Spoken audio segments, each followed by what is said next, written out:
Spine of Night focuses on a group of heroes from different eras and cultures who must band together to defeat an evil at all costs when ancient dark magic falls into sinister hands. This is written and directed by Philip Gillott and Morgan Galen King, the former of whom was also a writer for Love, Death, and Robots, and it premiered at South by Southwest earlier this year before getting a VOD release at the end of October. It heavily utilizes an animation style known as rotoscoping, which, for those who don't know, involves animators tracing over motion picture footage, frame by frame, to produce realistic action. If you're familiar with the films of Ralph Bakshi, like Fire and Ice or the animated Lord of the Rings from the 70s, as well as the trippy anthology film Heavy Metal, which was not by Bakshi, then you'll know exactly what I'm talking about. This feels like it could be a long-lost Bakshi film, and it's worth noting that the filmmakers did cite him as a major influence on this. The animation style might not be everyone's cup of tea, especially for those who primarily grew up on nothing but Pixar, DreamWorks, and plenty other 3D animation-heavy studios. It's definitely something that feels like a relic of the past, with not all of the movements being the smoothest or the facial expressions being the most detailed, almost like something out of Adult Swim's crudest offerings. But personally, I absolutely loved the style on display here. The color palette pops out at you, and similar to the films that influence this, it can get trippy, with characters taking journeys through exotic lands that transcend space and time, resulting in a psychedelic ride that feel absolutely busy in each and every frame, considering all its visual flair.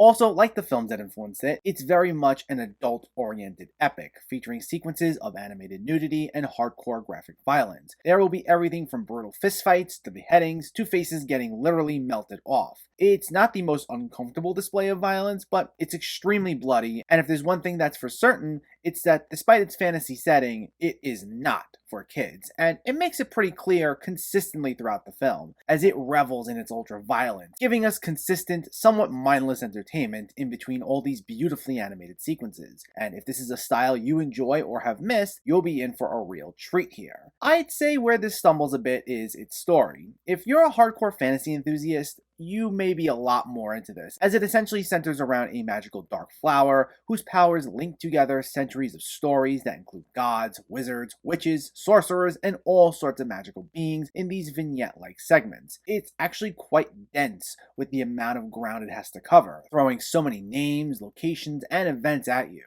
Though, if I had to be honest, it doesn't always make for the most emotionally compelling stuff. Even with the likes of Richard E. Grant and Lucy Lawless giving charismatic vocal performances for some of these characters, along with Patton Oswalt as a sniveling prince in one of the earliest segments, it's not like we stick with everyone for too long, as we have to move on to the next thing, so it leaves little in terms of having any sort of emotional resonance, especially with its quick 90-minute runtime. But that's not exactly what The Spine of Night is setting out to be. It knows what it is, which is a super violent retro fantasy epic, and it relishes in every single minute of it, wanting you to just have fun.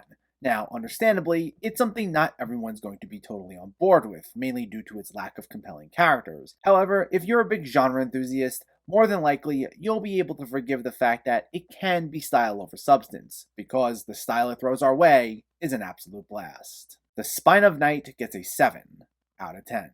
So let me know, did you see The Spine of Night, or are you planning to see it, and what were your thoughts? Was this one of the better animated films you saw this year? Are you looking forward to more animated movies like this? Let me know in the comments below so we can discuss. Also, if you enjoyed this video, please like it and share it, and for more movie reviews and film discussion, please make sure to hit that subscribe button to stay updated. Thanks for watching everyone, and keep having fun with film.